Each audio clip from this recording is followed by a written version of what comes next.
Lads, it's been a roller coaster of emotions over the last 3 years since Chris Wilder took over from Positive Nigel, aka Nigel Adkins. Even though we've managed 2 promotions in 3 seasons, Chris Wilder's start to life as the Blades gaffer did not start particularly well. It took him 5 games to record our first win. That Oxford game was a big win, but I'm going to be taking you back to his very first competitive match. If you don't have a song, you may as well not go to the pub at all. Lads. Watch this.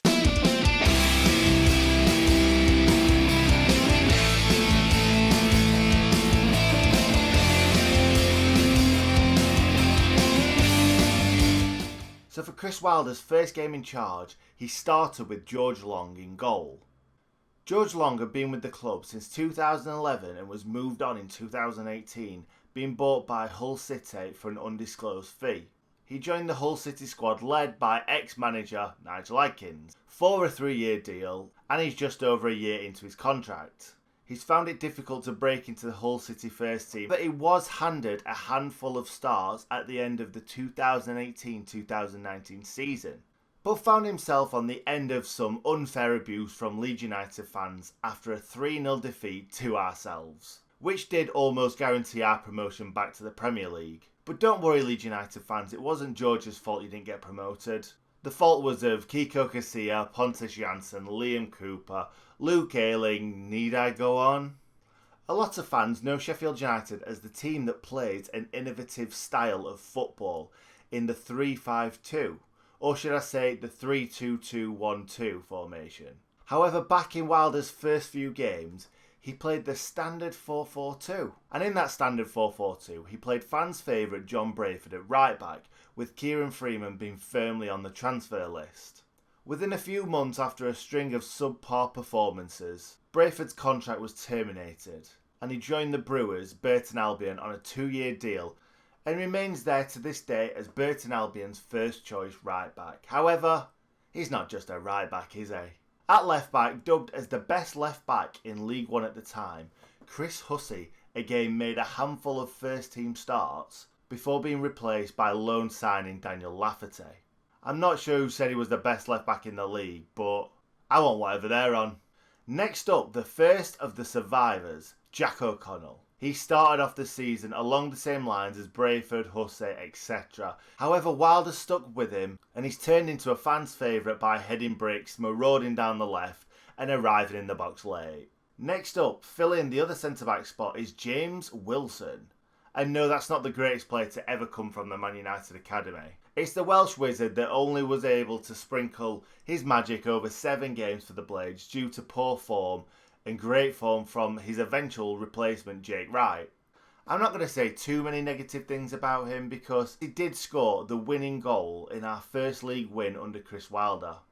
And if he didn't put that away, maybe things would have ended up slightly different. So, Mr. James Wilson, I tip my cap to you, sir. Next, from a Welsh wizard to everyone's favourite magician, Mark Duffy. Duffs was one of the only standout performers during the first 5 games. And since then he's gone on to give us some incredible moments. These moments include stopping those piggies bouncing, which was one of the most iconic moments in the Seal City Derby history. He has since moved on to Stoke on loan, but he's still with the club. Another survivor next, and this one is John Fleck. He may only be 5'10", but he is our Scottish hero on a free from Coventry, and he cost us, well, you know the rest. He had a bit of a slow start at Bramall Lane, but once he was dropped early on in his Sheffield United career, he soon put that right and has never looked back, scoring important goals against Northampton Wednesday and even turning Chris Wilder into a late 20s Jurgen Klinsmann. He's barely left the Blades first team since, and he started the Premier League season as a first team regular again. Next up, another League One survivor is Chris Bashyam. Bashyam, or Bashyambauer as some of the Blades call him, started as a centre midfielder, but however, Wilder soon saw the man was more suited to being an attacking right centre-back, which is the weirdest sentence ever used. The man is being dubbed as a marauding central defender who sometimes is used as a central midfielder. And that is the position he played when he scored his most memorable goal. And if you're struggling to remember what it is, all I will say is, Bashyam arriving! Then on to a player that played a big part in the promotion from League One to the Championship. but was sent back to Rochdale after he had done so. I know it's done, but done just fitted really well. He was known as a player that would run himself into the ground for the cause, and in his time at Bramall Lane he played in all sorts of positions. Striker, left wing, left back. Yet another survivor, however this one is clinging on for dear life. It's Leon Clark. He played a key role in the back end of our promotion to the Championship, then hit a purple patch the season after destroying everyone in sight. Leon is a legend at the Lane, and it'll always stay that way after those 2 goals at Hillsborough. And just standing there being like, look at me, I did just do that to you. Now I'm getting a bit bored of this because we've got another survivor here, and if I say Leon is a legend at the Lane, this man is an omnipotent god. Billy Sharp. He scored so many goals in both promotion winning seasons, and completely deserves it. However, Billy Sharp can't score goals in the Championship, can he? Now we're onto the bench, and there's not too many survivors on here. First up we've got Mark McNulty. Scored quite a few goals under other managers, but Wilder never really gave him that chance. Sparky had to go out on loan to Portsmouth and Bradford before Coventry signed him in 2017. He scored 28 goals for Coventry, and before he knew it, he was snapped up for an undisclosed fee by Reading. However, he only managed to score 1 goal in 15 appearances before being shipped off to Hibs in his homeland of Scotland. He's back at Reading again now, but for how much longer? Next up, Stefan Skugel, a Wembley goalscorer under Nigel Clough, but didn't feature under Nigel Aikins much. Chris Wilder used him as a bit part player in the attacking midfield role. He did his bit, but it wasn't enough for him to remain a Sheffield United player in the Championship. He went on loan to Fleetwood and he's been to Scotland and back in recent years, but now he's back down south. Not too south, being at Carlisle, but back in England playing football in League Two. Next up is a player that was sold to Birmingham very early on in Chris Wilder's reign. Che Adams. Possibly a player that the gaffer would have liked to have kept, but Che wanted to move up in the world, even though we would be joining him the next year.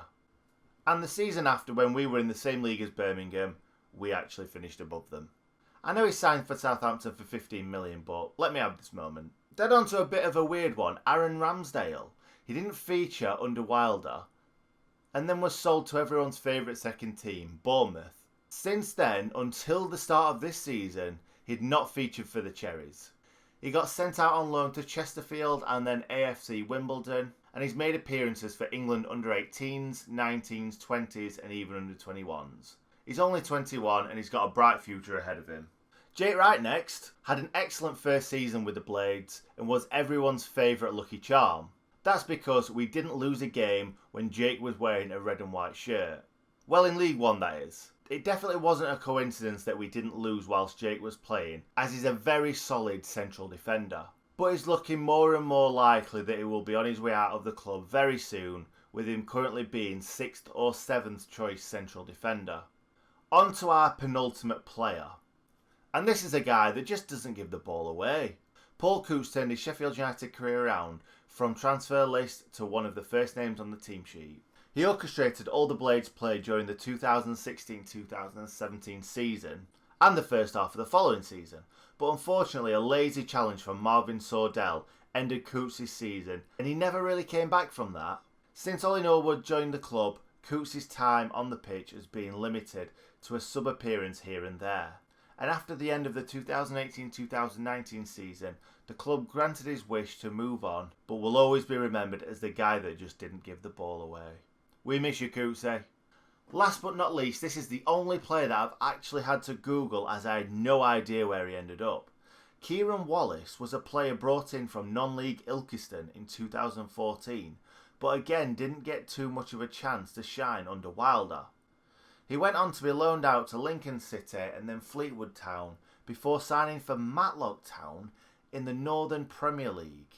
But now has been taken on by League One Burton Albion, which is a weird one, going from non-league to League One to non-league to League One again.